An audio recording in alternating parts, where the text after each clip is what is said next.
मालेगाव बॉम्बस्फोट खटल्याचा निकाल आज लागलेला आहे आणि सर्व आरोपींची निर्दोष मुक्तता एनआयए कोर्टाने केलेली आहे। मात्र साध्वी प्रज्ञा सिंग ज्या नाशिकच्या याच्यामध्ये होत्या आणि त्यांचे जे वकील होते उमेश वालझाडे हे आपल्या सोबत आहे। सर, खरं तर मालेगाव बॉम्बस्फोटातील आरोपींची निर्दोष मुक्तता करण्यात आलेली। तुम्ही खरं तर हा नाशिकमध्ये असताना हा संपूर्ण युक्तिवाद केलेला होता, काय असेल पहिली प्रतिक्रिया? मी हे म्हणेल की सर्व आरोपी निर्दोष होते आणि योग्यरित्या निर्भय न्यायालयाने आपल्या न्यायव्यवस्थेने न्याय दिलेला आहे आणि सर्वांना निर्दोष मुक्तता केली। त्याबद्दल सर्व आरोपींचे अभिनंदन, सर्व व्यक्तींचे अभिनंदन। 17 वर्ष तब्बल प्रतीक्षा करावी लागली यातच वाईट वाटतं। 17 वर्ष गेले साहेब, त्यात साध्वींना आजार जडला, कॅन्सरसारखा आजार जडला, पूर्वीचे अनेक टॉर्चर लेफ्टनंट कर्नल पूर्वीला सहन करावं लागलं, त्यांची नोकरीवर गदा आली होती आणि निर्दोष लोकांना काही कारण नसताना अडकवलं होतं। 17 वर्ष तब्बल त्यांना हा सगळा सहन करावा लागला, त्याबद्दल वाईट वाटतं। परंतु जे म्हणताना साध्वीने म्हणजे सत्य बेबस आहे, लाचार नाही, तर सत्य जी झालेली आहे त्याबद्दल सर्वांचं अभिनंदन। सर, खरं तर ही घटना घडली त्यावेळेस खरं तर भगवा दहशतवाद म्हणून एक नाव समोर आलेलं होतं।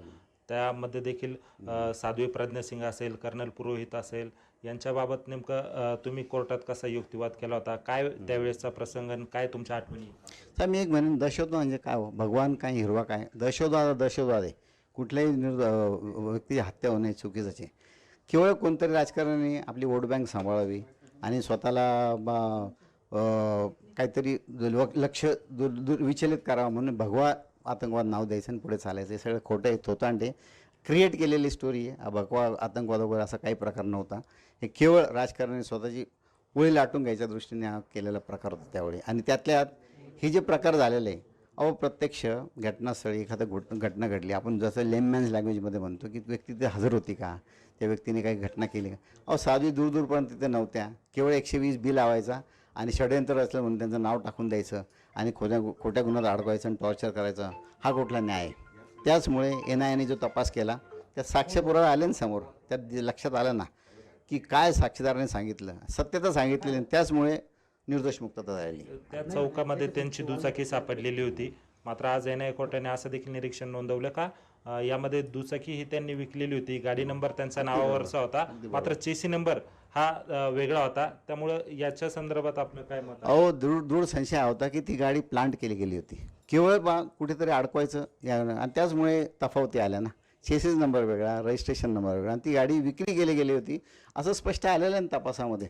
कारण एकच प्रश्न घेऊन जायचा आणि कुठेतरी दुवा जमवायचा आणि हे दाखवायचं की ती गाडी त्यांची होती आणि त्यामुळे ते आरोपी, असं एवढं सोपं नाही साहेब। आपली न्यायव्यवस्था एवढी कमकुवत की एवढी लाचार नाही का अशा गोष्टीला धरून पुढे ते गुन्हा सिद्ध करतील असं। साध्वी प्रज्ञा सिंग यांचा युक्तिवाद तुम्ही केला, मात्र यावेळेस तुमचा जवळचा अनुभव खरं तर या सगळ्या प्रकरणाशी आलेला होता। यावेळेस नेमकं साध्वींना नेमका कशा पद्धतीचा त्रास झाला, काय नेमकं त्यावेळेसच्या तुमच्या आठवणी, कशा पद्धतीने साध्वी प्रज्ञा सिंग यांना त्रास दिला? 11.5 महिने ते आयुर्वेदिक हॉस्पिटलला होत्या गणेशवाडीत, मी फार जवळून त्यांना पाहिलं। पूर्वी त्या एक साध्वी होण्यापूर्वी त्यांचं नाव प्रज्ञा चंद्रपाल सिंग, त्या आयुर्वेदिक डॉक्टरच्या कन्या आहेत, 2 बहिणी आहेत त्या आयुर्वेदाचा अभ्यास करायचा आणि त्यांना पूर्वीपासून ही धार्मिक याची आवड होती आणि त्यानंतर ती साध्वी म्हणजे त्यांनी एक दीक्षा घेतली होती। त्यानंतर ह्या सर्व समाजापासून दूर जाऊन ते फक्त समाज प्रबोधन करायचं। त्याच्यामुळे अशा व्यक्तीला असं टॉर्चर व्हावं, आपण स्वतंत्रात राहत आहोत, स्वतंत्रात राहत असताना पारतंत्र्यासारखं ब्रिटिशासारखे ज्यावेळेस टॉर्चर झालं तसं टॉर्चर या व्यक्तीला झालेलं आहे। 17 वर्षे गेली साहेब, जामीन होता होतं नाकीनं आलं होतं। त्यानंतर साध्वी प्रज्ञा सिंगचं जे आजारपण जडलं, कॅन्सरसारखा आजार झाला, त्यामुळे मेहरबान न्यायालयाने त्यांना जामीन दिला। जामिनानंतर आपल्याला माहितीच आहे भोपाळमध्ये त्या निवडणूक लढल्या आणि का कुठल्या आरोपीला निवडून देतील लोक? दिग्विजय सिंगसारख्या कोर मेंबरला काँग्रेसच्या त्यावेळी प्रचंड त्याने हरवलं। का हरवलं? कारण लोकांना माहिती होतं की हे सगळं एका निर्दोष व्यक्तीला अडकवायचं षडयंत्र आहे। आणि आज आपल्यासमोर निकाल आहे, मी काय जय श्रीराम, मी काय जास्त बोलणार नाही। काय त्रास झाला होता त्यांना तिथे टॉर्चर करण्यात आलं होतं। त्यांना इव्हन जेलमध्ये जे कुठली ॲलोपॅथिक औषधाला त्यांना हे रिस्पॉन्ड करत होतं, त्यांना 11.5 महिने त्यांना आयुर्वेदिक हॉस्पिटल गणेशवाडी इथे ठेवण्यात आलं होतं। त्यानंतर त्यांना बॉम्बेला नेण्यात आलं, तिथे अशा सेलमध्ये की नायजेरियन का वेगळ्या समाजाचे लोक स्त्री आहेत त्यांच्यामध्ये ठेवण्यात आलं, तिथे त्यांना मारझोड झाली होती। तसे रेकॉर्ड आहेत साहेब। आणि हे केवळ का की कुठेतरी तिने कबूल करावं आणि कुठेतरी एक क्रिएट करावं, समाजात तेढा निर्माण करावा दोन समाजांमध्ये, हा तो प्रयत्न साहेब। आणि तो हाणून पाडलेला, त्यावेळेस हाणून पाडलेला होता। आणि आज सत्यता आपल्या समोर आलेली आहे. एकूणच आपण बघितलं का हे होते उमेश वालझाडे. खरं तर साध्वी प्रज्ञा सिंग यांच्या बद्दलचा युक्तिवाद हा नाशिक कोर्टामध्ये पूर्णपणे त्यांनी लढवलेला होता आणि आज खरं तर आरोपींची निर्दोष मुक्तता झाल्यानंतर खऱ्या अर्थानं न्याय मिळाला असं त्यांची यावेळी प्रतिक्रिया मिळालेली आहे. महेश महाले, लोकशाही मराठी, नाशिक.